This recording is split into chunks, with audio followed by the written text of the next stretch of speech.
환영합니다.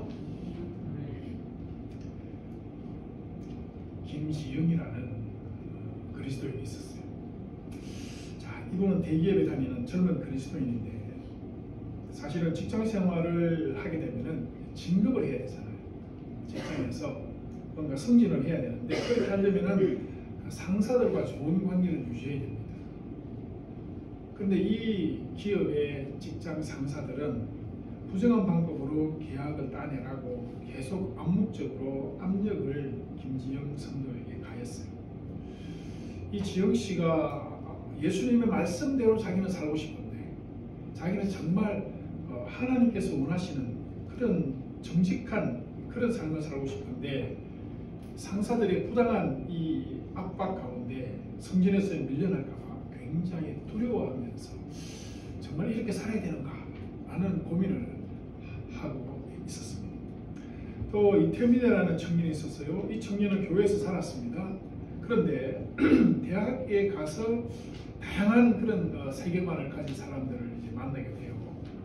그러면서 기독교가 정말 진리가 맞는가 이런 생각들을 한 번씩 하게 되었어요. 친구들과 종교에 대해서 토론을 하면은 친구들은 그래요. 야, 너만 옳다고 그렇게 주장하면 안 된다. 이 종교도 중요하고 다른 사람 종교도 중요한 거야. 너만 옳다고 생각하는 것은 오만한 것이야. 개인적인 거니까 종교를 남한테 강요하지 마라. 이렇게 얘기하는 거예요. 그 말을 들으면서 혼란스러운 거죠. 정말 예수 그리스도만 진리라고 배워왔는데 뭔가 다른 것을 주장하는 사람들이 있구나 하는 것을 알게 된 거죠. 그러면서 신앙의 확신을 점점 잃어갑니다.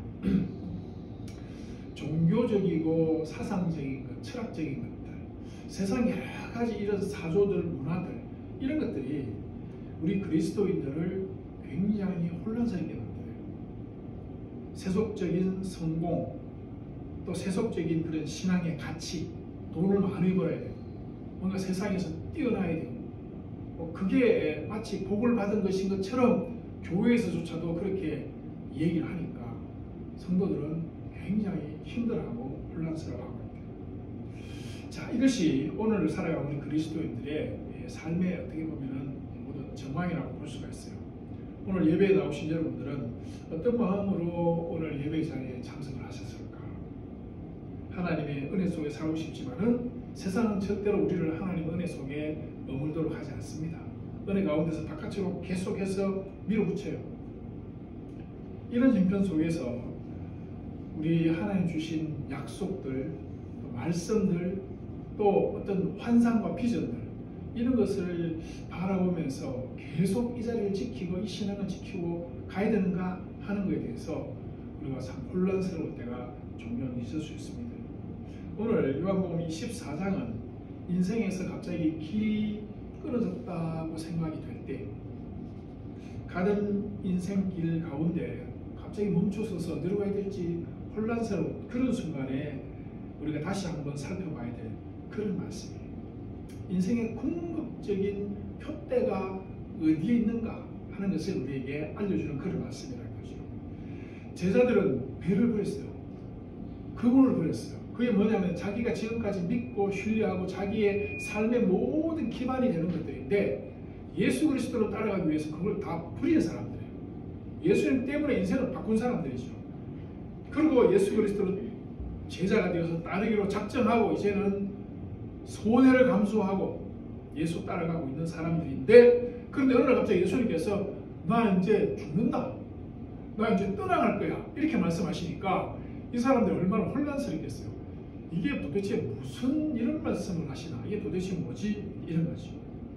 그런데 예수님께서는 이렇게 말씀하십니다. 우리 한번 따라해 봅시다. 너희는 마음에 근심하지 말라. 하나님을 믿으니 또 나를 믿으라. 또 나를 믿으라는 거야. 믿으라는 거야. 하나님을 너희들이 믿지 않느냐. 그런 것처럼 나를 믿으라는 거죠. 이 나를 믿으라 이 말씀이 2000년 전에 제자들에게 처음으로 주어진 말씀이지만은 사실 이 세상에 오고 오는 세대들, 그죠? 벌써 예수님 오시고 20세기가 지나갔어요. 이 세대들 가운데 수많은 사람들에게 나를 믿으라는 말씀이 계속 전해졌고 그 사람들은 이 말씀을 붙들고 예수 그리스도를 믿으면서 이 땅을 살다가 갔습니다.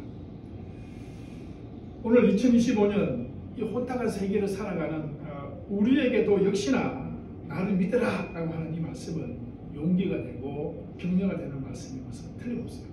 자, 이 말씀의 본질적인 의미가 뭔가 하는 것을 우리가 한번 생각을 오늘 해보자는 것이죠. 첫째로 오늘 배경의 말씀은 예수님께서 십자가를 앞두고 제자들과 마지막 고별 대화를 하고 계세요. 이 마지막 시간, 제자들과 앉아서 대화할 수 있는 마지막 시간이죠. 특별히 예수님은 제자들에게 자신의 죽음이 가까이 왔다, 내가 십자가를 져야 된다는 것에 대해서 이제 얘기를 하셨어요. 그리고 나를 믿으라고 하셨는데 그냥 나를 믿으라고만 한 것이 아니라 믿어야 될 만한 무언가를 왜 믿어야 되는 것이며 무엇을 믿어야 하는지에 대해서 세 가지를 알려주셨어요. 세 가지를. 첫째는 가서 너희를 위하여 거처를 내가 예비하겠다. 내가 떠난다. 그러나 떠나는 것으로 끝나는 것이 아니야. 내가 가서 너희들을 위해서 거처를 예비한다 라는 거죠. 그러면은 내가 다시 온다라는 것이 두 번째는 다시 온다는 것이고, 세 번째는 다시 와서 너희들을 데리고 그 예비된 거처로 내가 간다는 거예요. 자, 그러면은 여러분 염려할 게 있어요, 없어요? 자, 일단 궁극적인 모든 것이 다 나왔어요. 예수님이 가신다? 가는 걸로 끝이 아니야. 가서 언젠가 우리들이 가야 될 우리의 거처를 마련하신다는 것이고, 거처가 마련이 되면은 내가 오겠다는 거예요. 거처 마련해가지고 그냥 거기서 그냥 자기만 행복하게 사는 것이 아니라 우리에게 다시 온다는 거죠. 와서 데리고 거기 간다는 거야. 가서 거기서 같이 지내자는 거죠. 그래서 근심하지 말라는 거지. 야, 여러분, 이게 방금 제가 말씀드린 이게 기독교 신앙의 가장 중요한 비전이에요. 알겠습니까? 가장 중요한 비전이 바로 이거예요. 이게 빠지면 기독교는 철학이고 그냥 세상의 윤리 도덕에 지나지 않습니다. 가장 중요한 것은 예수님은 돌아가셨다. 그러나 지난주에 우리가 살펴봤죠. 부활이요 생명이다. 난 부활이요 생명이다 분명히 말씀하셨어요. 그리고 부활이요 생명 되신 것을 어떻게 입증하느냐 하면은 내가 가서 살아나서 거기 가서 거처 마련하고 다시 와서 너희들 데려가겠다. 이게 그리스도인들이 우리가 이 땅에 살아가면서 그리스도를 위해서 모든 것을 내어놓고 희생하고 헌신해도 손해보지 않는 게 바로 이게 있기 때문에 그렇습니다. 마치 어린아이가 어머니와 함께 있다가 엄마가 잠깐 어디 갔다 올게 하면 애가 막 불안해 가서 막 울잖아요. 엄마 자꾸 난리 나잖아요. 근데 엄마가 가면서 그래요. 금방 갔다 올 거야. 금방 갔다 올 거야. 그리고 다른 좋은 아줌마 잠깐 너 보게 내가 해줄게. 걱정하지 마. 그 아줌마가 엄마가 한 것보다도 더 좋게 잘해줄 거야. 걱정하지 말고 있어. 같이 있어. 금방 갔다 올게. 그리고 가서 이 애 데리고 가서 함께 있어 좋은 공간을 만들어 놓고, 그죠? 와서 데려간다. 애는 그 순간은 불안해서 울겠지. 그러나 전체적인 그림을 우리가 알면은 불안할 거 한 개도 없어요. 걱정할 거 없어요. 우리는 알아. 요한계시록에서 새하늘과 새 땅을 통해서 예수 그리스도와 하나님 아버지와 구원받은 성도들이 거룩한 성 예루살렘에 함께 거하는 것을 요한계시록에서 결론적으로 우리가 봤죠. 우리는 알아요. 우리는 알지만 그 시대의 제자들은 아직 몰라요. 그래서 그 시대의 제자들은 예수님 간다니까 저 떨어진 애처럼 지금 막 큰일 났어요. 엄마가 어떡하지 불안해하고 근심하는 거죠. 그래서 두 제자가 질문합니다. 예수님께 도망가면서 질문해요. 5절에 보면은 같이 가야 되는 그 곳도 잘 모르지만은 그 가는 길도 지금 우리는 몰라요. 이러면서 이제 불안한 거죠. 길을 모르면 어떻게 갑니까? 그래서 예수님께서 내가 어디로 가는지 그 길은 너희가 이미 알고 있다. 너희가 이미 알고 있다. 그러시면서 하시는 말씀이 6절에서 내가 곧 길이고 진리고 생명이다. 네가 길을 모른다고 했냐? 너희들 이미 알고 있는 거야. 바로 나야 나. 내가 길이야. 내가 그곳에 가는 내가 길이고 내가 진리고 내가 생명이다. 예수님께서 그렇게 말씀을 하신 것이죠. 자, 유대인의 관점에서 방금 제가 말씀드린 이 얘기는 굉장히 중요한 말입니다. 이게 뭐냐면은 내가 곧 길이요 진리요 생명이다. 내가 아버지께로 가는데 그 아버지께로 가는 길과 진리와 생명이 나다 이러면은 유대인들은 딱 뭐가 생각나나 하면 성전이 생각나요. 성전 안에 누가 계세요? 지성소에 여호와께서 거기에 임재하시는 곳입니다. 그래서 이스라엘 백성들은 성막 문으로 들어와서 번제단에서 죄를 그리고 제사장 중보자를 통해서 지성소에 계신 하나님 아버지 앞으로 나아가는 거죠. 그러니까 유대인들은 항상 성전에 와서 제사 지낼 때마다 언젠가는 메시아가 오실 것이고 언젠가는 그리스도 오실 것인데 우리가 그분을 통해서 아버지께로 간다. 아버지께로 간다. 이 그림을 늘 유대인들의 머릿속에 그리고 있는 거죠. 그래서 성전 제사가 바로 그런 겁니다.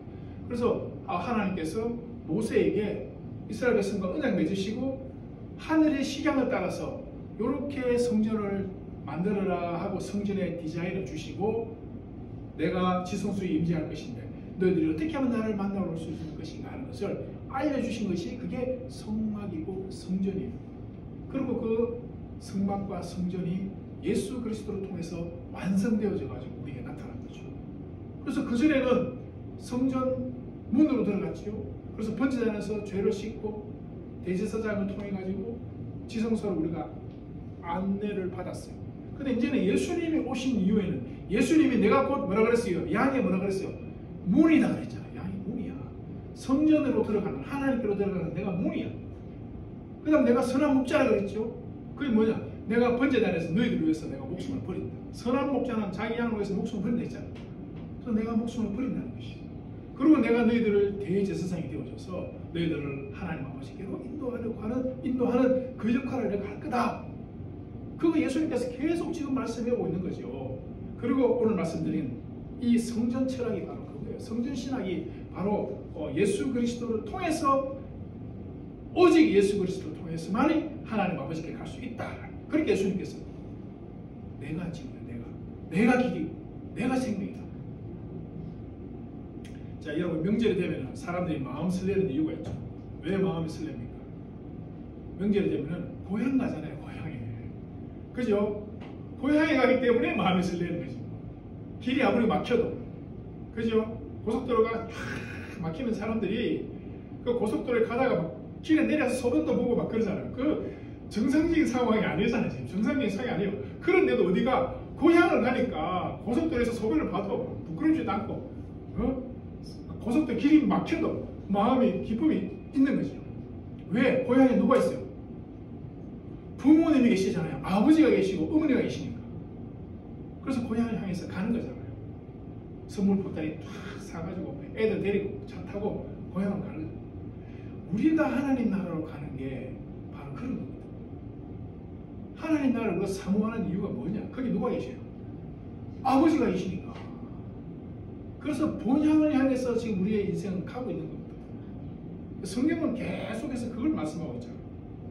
인간의 본질은 다 우리를 고향에 떠나온 타향살이 하는 사람들이에요.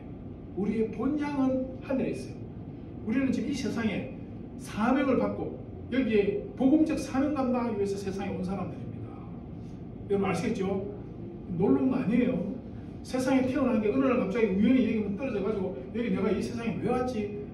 대충 살다가 그냥 사라지는 건가? 그게 아니라니까. 그게 아니올시다. 알겠습니까? 그게 아니고 하나님께서 우리를 부르신 거예요.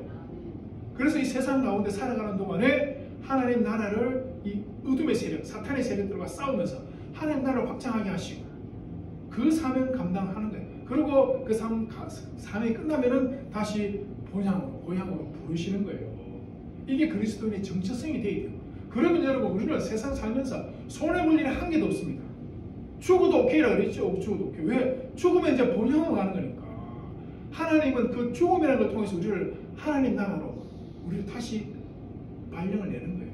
이제 세상에서 수고했으니까 다시 천국으로 컴백 돌아가는 거예요. 예수님께서 아버지께로 가는 거하고 똑같은 원리도 우리도 돌아간다 이 말이에요. 그래서 예수님은 걱정하지 마라, 근심하지 마라는 거지. 걱정하지 말고 근심하지 말고 뭐 하라? 믿으라는 거지. 나를 믿으라. 그런데 이번에는 이제 빌립이 또 예수님께 묻습니다. 예수님, 도저히 믿으시지가 않아요. 그러면은 아버지를 한번 보여주세요. 와, 이 이제 어려운 질문을 한 거예요. 아버지를 보여달라. 이야, 이 아버지를 보여달라. 이거 진짜 이거 강점이네. 그죠? 아버지를 보여달라. 주로 예수 안 믿는 사람들이 교회 갑시다, 예수 믿으신다 하면 무슨 소리 하는 말이 뭐예요? 하나님을 좀 보여주면 내가 간다 이러잖아요. 그것도 없이 왜 하나님은 볼 수 없냐 하면은, 여러분, 죄인이 거룩하신 하나님을 만날 수 없는 것이 성경의 원리입니다. 그 다음에 하나님은 우리 이성으로 헤아릴 수 없는 그런 전지전능하신 그것도 신이에요. 우리하고는 차원이 달라도 한참 다른 그런 존재란 말이에요. 우리의 이성이 그 하나님을 탐험할 수 있겠어요? 보면 봤다고 알 수가 있겠습니까? 예? 그래서 하나님은 영이시기 때문에 우리가 눈으로 안 보이는 거죠. 단지 다른 무언가를 통해서 하나님의 살아계심과 존재하심을 보여주는 거죠. 제가 이 얘기를 너무 자주 하는데 오늘 또 하고 싶어요. 그 예전에 이미 씨 있잖아요. 그분이 신앙생활을 하면서 자꾸 신앙생활 처음 해서 세례도 받고, 그리고 제가 계속해서 성경을 가르쳤어. 계속 성경 가르치고 기도도 가르치고 막 이러는 가운데 영적 세계에 조금 눈이 열리면서 하나님에 대해서 생각을 하게 된 거지. 그러니까 어느 날부터 꿈에 자꾸 뭔가 누군가가 자기가 자꾸 말을 해. 말을 걸어. 이렇게 해라 저렇게 해라 이러면서 말을 걸고 이래. 그래서 어느 날 갑자기 물었대요. 누구세요? 누구신데 자꾸 내 꿈에 자꾸 나한테 말을 하시냐고, 누구시냐고 하니까 하나님이다 하더라고요. 하나님이다. 그래서 이분이 깜짝 놀라가지고 하나님이에요? 그럼 한번 보여주세요. 이랬던 거죠. 이 빌립하고 똑같은 상황. 우리는 누구나 어떤 상황에 딱 가면은 하나님 눈으로 확인하고 싶잖아. 그래 안 그래요? 한번 보고 싶죠. 하나님이면은 보여달라 하니까 눈을 뜨라. 이랬대. 눈을 뜨라. 이야, 하나님도 대담하시죠. 몰라도 돼. 이랬대. 이럴 수도 있는데 눈 뜨라 했는데 보여준다고 눈 뜨라. 그 눈을 딱 뜰 때 제가 그 앞에 섰더래요. 제가 거기 있었더래. 근데 그것도 꿈이야. 제가 거기서 있었던 건 아니고요. 저는 그때 집에 자고 있었어요. 그래 우리 밤에 전화가 왔어. 목사님 방금 왔다 간다고. 아니죠. 그 꿈 얘기를 쫙 하더라고요. 그래서 그래요. 그 꿈은 내가 봤을 때 성경적이다. 내일 아침 다시 만나서 얘기하자. 그러고 얘기를 했죠. 지금 이미 씨에게 하나님에 대해서 말씀을 전해주고 하나님에 대해서 얘기해주는 사람이 나밖에 없잖아. 그죠? 내가 지금 하나님에 대해서 성경을 얘기하고 말씀을 얘기하고, 그 제가 쉽게 말하면은 중간에서 하나님을 역할해주는, 그 목사로서 역할해주고 있는 거죠. 그래서 목사를 하나님의 종이라고 부르는 게 이제 그런 거죠.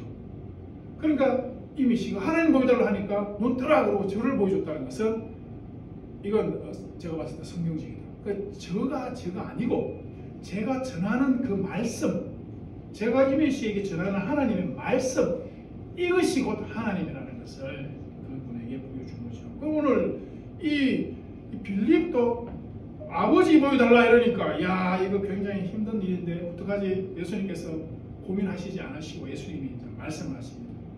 뭐라고 말씀하시느냐? 예수님은 더 놀라운 말씀을 하시죠. 9절에 보면은 빌립아, 네가 이렇게 오래, 내가 이렇게 오래 너와 함께 있으되 내가 누군지 알지 못하는구나. 나를 본다는 아버지를 본 것인데 어찌 아버지를 보여달라 하느냐 하셨어요.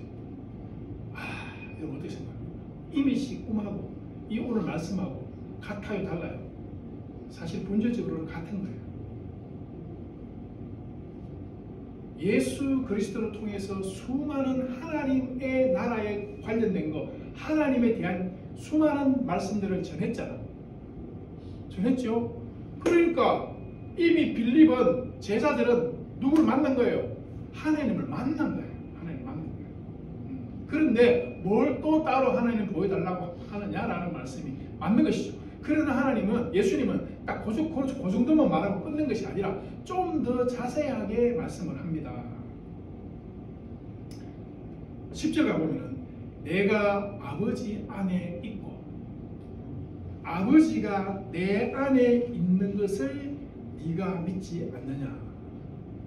내가 너희에게 이 말을 하는 것도 아버지께서 내 안에 계셔서 아버지가 하는 것이다. 그러니까 내 안에 아버지 계시고 아버지 안에 내가 있다. 따라서 내가 너희들에게 아버지 말씀을 전하는 것은 내 얘기가 아니고 누구 얘기야? 아버지 얘기를 아버지께서 직접 너희들에게 하신 것이다. 그런 측면에서 이 말씀을 전하는 것을 하나님의 말씀을 전한다. 목사가 여기 서서 하나님의 말씀을 전하는 것이 그런 차원에서 하나님의 말씀을 전하는 것이죠.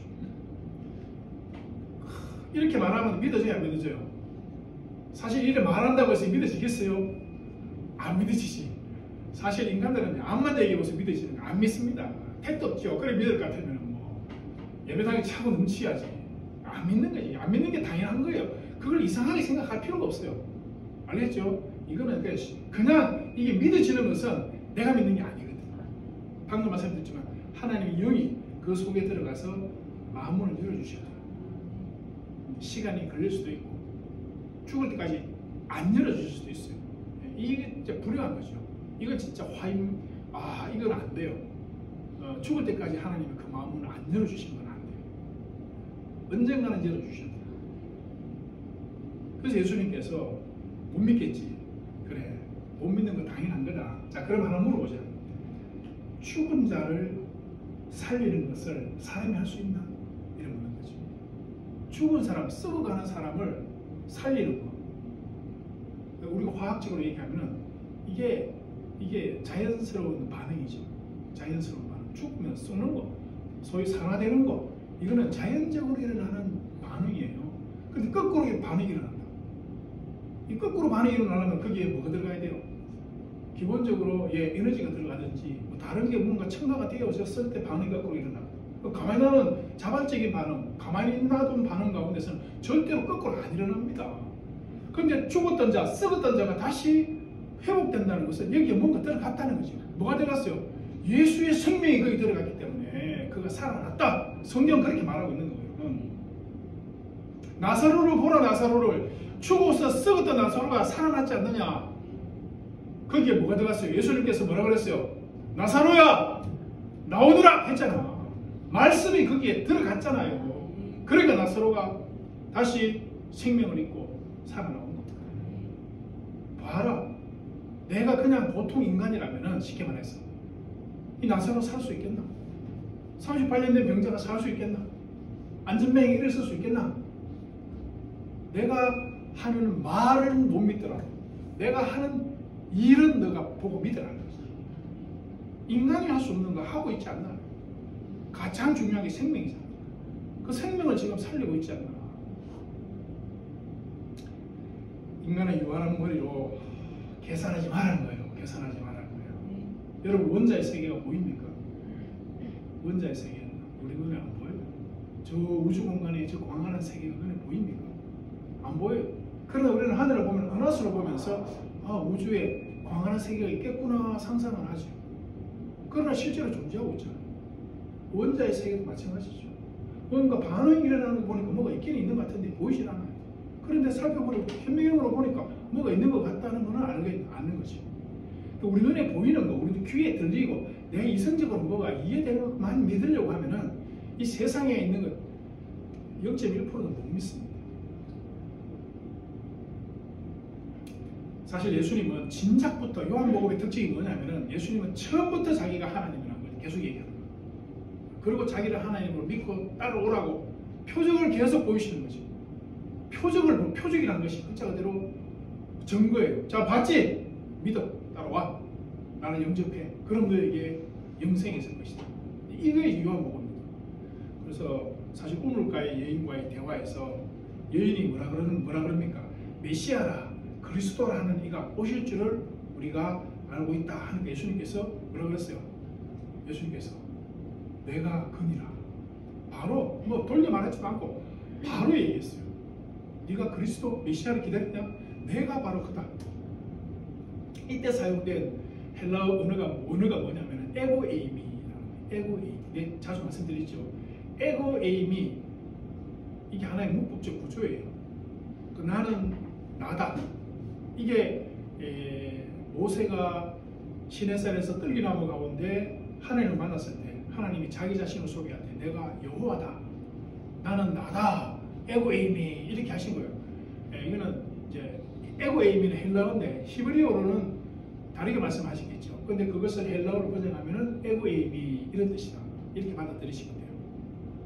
그러니까 오늘 여기 이 우물과 여인의 대화 가운데서도 내가 그니라 에고에이미 이런 말씀하시고, 그 다음에 38년 된 병자와의 어떤 사건 가운데서도 예수님께서 자신은 하나님과 동등한 분이라는 것을 말씀하셨고, 그 이후에 이제 7가지 내가 생명의 떡이다, 내가 빛이다, 내가 양의 문이다, 내가 선한 목자다, 내가 부활이요 생명이다, 그리고 오늘 와서 내가 길이요 진리요 생명이다, 이 다음에 내가 참 포도나무다, 7가지를 쫙 말씀하시고 자기가 그게 전부 다 에고에이미예요.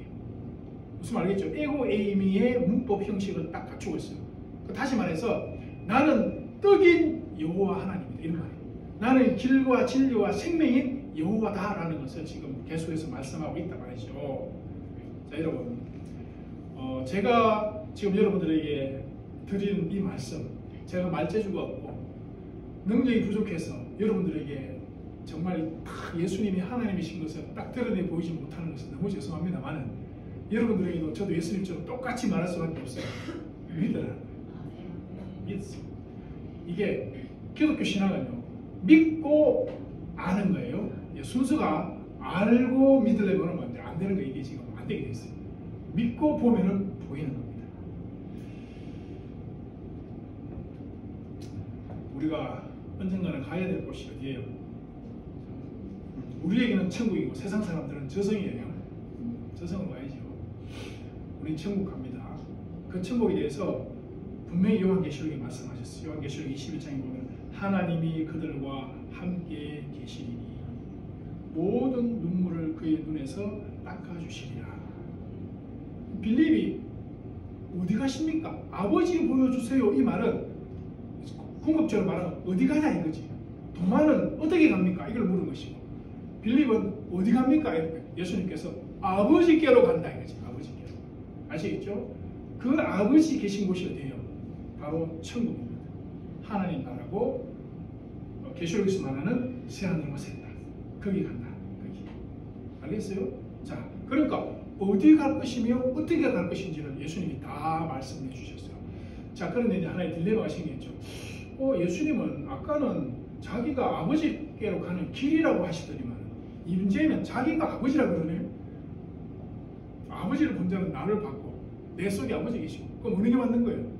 길이 맞는 거예요? 아버지인 게 이게 맞는 거예요? 두 개가 약간 모순되는 것처럼 보이네? 그러나 그게 아니라는 거예요. 둘 다예요. 아버지께로 가는 길이시면서 동시에 바로 그 아버지시다.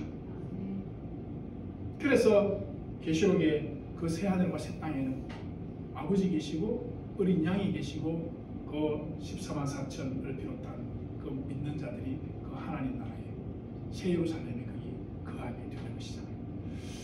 사랑하는 여러분, 하나님 그들과 함께 계시리니 모든 눈물을 그 눈에서 닦아 주시리라. 모든 눈물을 닦아 주실 것이다. 이게 먼 미래의 얘기만은 아닙니다. 아시겠죠?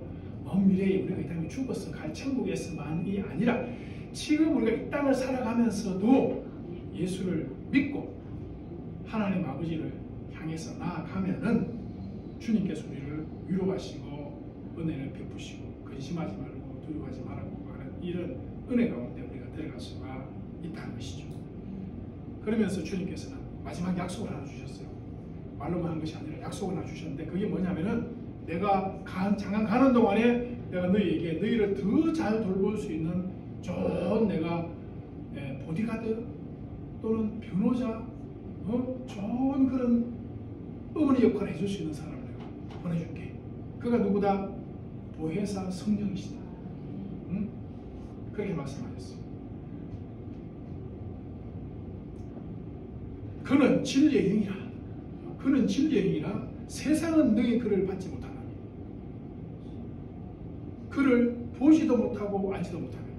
그렇습니다. 예수 믿지 않는 사람들, 하나님 대해서 알지 못하는 사람은 예수께서 가시면서 보내주신 그 영을 받지 못했기 때문에 하나님을 알 수도 없고, 이런 은혜를 누리지도 못하죠. 그러나 너희는 안 하니. 자, 그러나 너희는 안 하니. 너희는 안 하니 그는 너희와 함께 거하시며. 알겠죠? 예수님 그런 말씀하셨어요. 또 너희 속에 계시겠습니다. 아멘. 사주사님 눈 뜨고 아멘. 네. 거하십니다. 너희 속에 거하십니다. 성령이 우리 속에 거하십니다. 진짜 그렇기 때문에 여러분 여기 온 거예요. 지금 놀러 온 거 아니거든. 이 주일날 이 휴식하기 좋은 그 시간에 여기 지금 나왔다는 거는 우리는 모르지만 우리 속에 성령께서 감동을 주셔서 이곳이 온 거예요. 그러므로 우리에게는 부활의 보증이 성령이시니까 그 부활의 은혜와 그 기쁨과 능력이 우리와 함께 한다. 여기에 대해서 여러분 꼭 믿으시고 위로를 받으시기 바랍니다. 그리고 나아가서 내 이름으로 구하면 내가 무엇이든지 행하겠다 이렇게 말씀하시거든요. 자, 이 말씀은 오해하면 안 돼요. 이 말씀만 딱 떼가지고 내 이름으로 구하면 무엇이든지 내가 행할 것이다 하니까 뭐든지 이걸 마패처럼 아무데나 가서 막 도깨비 방망이처럼 이게 아니고 지금 이 상황 속에서 봐야 돼요. 이 상황 속에서 예수님이 제자들이 제사적 사명, 그러니까 하나님 나라 복음을 전하는 사명을 감당해야 되는데 예수님 가시면 하면 이 대책이 없잖아요. 그래서 예수님께서 내가 가지만은 내가 성령을 너희들에게 보내주고 그 다음에 너희들이 내 이름으로 구하면은 너희들이 제자의 사명 이 감당하는 거 이거 내가 들어 응답하겠다. 그런 겁니다. 아시겠죠? 제자의 사명을 감당할 때 내 이름으로 구하면은 내가 다 들어주겠다. 이런 말씀이에요. 무조건 뭐 아무데나 가서 막 예수 이름 부른다고 다 응답된다. 지금 그런 말씀은 아닙니다. 자, 말씀을 맺습니다. 참 드리고 싶은 말씀 많고 하고 싶은 일이 많지만은 여러분 이 세상은요 에덴 동산 이후로 인간들은 스스로 길을 만들려고 애를 쓰고 있어요. 스스로 뭔가 파라다이스를 만들기 위해서 사람들은 길을 많이 만들고 있습니다. 과학의 길을 만들기도 하고 철학이나 종교나 도덕이나 수많은 세상의 길을 만들어 가지고 뭔가 파라다이스를 만들려고 하지만은 사실은 그 어떤 길들은 바벨탑이에요. 바벨탑. 결국 그 길 끝에 인간이 영광받고 인간 중심으로 가는 거죠. 하나님 없는 길을 계속해서 찾고 있는 거지. 하나님 따라가는 길이 아니고 하나님 없는 데서 하나님 없는 길을 지금 사람들이 찾고 있는 거죠. 소위 말해서 넓은 길을 가고 있어요. 넓은 길을. 우리가 잘 아는 철학자 칸트 같은 사람은 도덕적 이성 이거 얘기했어요. 순수 이성. 이거. 인간의 어떤 이성이 이 순수한 이성을 가지고 생각해 보면은 뭐가 옳은지 다 알 수 있다. 그러니까 우리가 이 순수한 이성으로 좋은 길을 찾아가면은 결국은 파라다이스를 만들 수 있을 것이다. 이게 칸트가 말하는 순수 이성에 관련된 자유주의 신학이 이제 그런 것들을 주로 이제 추종을 하고 있죠. 또 이제 니체라는 사람 잘 알잖아요. 이 니체는 신은 죽었다. 신은 죽은 거예요. 신은 없어. 그러면서 인간 스스로가 진리의 기준이 될 수 있다는 거죠. 그래서 신 말고 인간이 진리의 기준이 되어서 우리가 길을 만들어서 가면은 우리는 파라다이스에 도달할 수 있다. 이렇게 이제 가르친 거죠. 얼핏 들어보면 맞는 말이죠. 논리적으로 딱 판단해서 뭐가 옳고 뭐가 그러지 않으니까 딱 그 길로 가면 되겠네. 그런데 여러분 한 가지 간과한 게 있어요. 뭘 간과했어요? 인간은 죄성을 가진 존재라는 거예요. 다시 말해서 사탄의 존재를 간과했어요. 하나님을 대적하는 그 사탄이 인간 속에 들어와서 우리의 진리를 찾는 그 길을 왜곡시킨다는 거예요. 착하게 살자, 법을 지키자, 양심을 따라 살자 하지만은 여러분 돼요 안 돼요? 됩니까 안 됩니까? 안 돼요. 정치인들 보세요. 오만 좋은 소리 다 하는데 하나같이 어떻게 저런 사람인가 싶은 생각이 다 그랬다. 왜? 예외 없어요. 로마서에 보면은 인간은 선을 알기는 알아. 그래서 말은 잘해. 말은 아주 선하게 잘하는데 행동은 그렇게 안 돼요. 왜? 죄 때문에 그렇습니다. 다른 거 볼 거 없어요. 죄성 때문에, 사탄의 관계 때문에 그렇게 할 수밖에 없어요. 그래서 인간이 스스로 길을 찾으려는 철학이나 종교나 도덕이나 이런 거는 하나님께로 나아가는, 천국으로 나아가는 길이 아니고 미로입니다. 미로. 아시겠죠? 그래서 세상의 어떤 원리와 세상적인 어떤 것들은 다 우리를 혼란스럽게 만들어서 하나님께로 가지 못하게 만드는 미로가 됩니다. 오직 하나님께로 가는 길은 예수 그리스도, 주 예수밖에 없다. 아시겠죠? 그래서 여러분 어떤 상황과 있는 가운데서 하나님은 이 상황에서 어떻게 생각하실까? 예수님이라면 여기서 어떤 선택을 하실까? 이제 고민을 해야 되고, 그리고 예수 이름 부르면서 가면은 언젠가 눈 떠보면은 거기가 어디다? 아버지 계신 곳에 우리가 도착했을 줄로 믿습니다. 찬송합시다. 찬송가 350장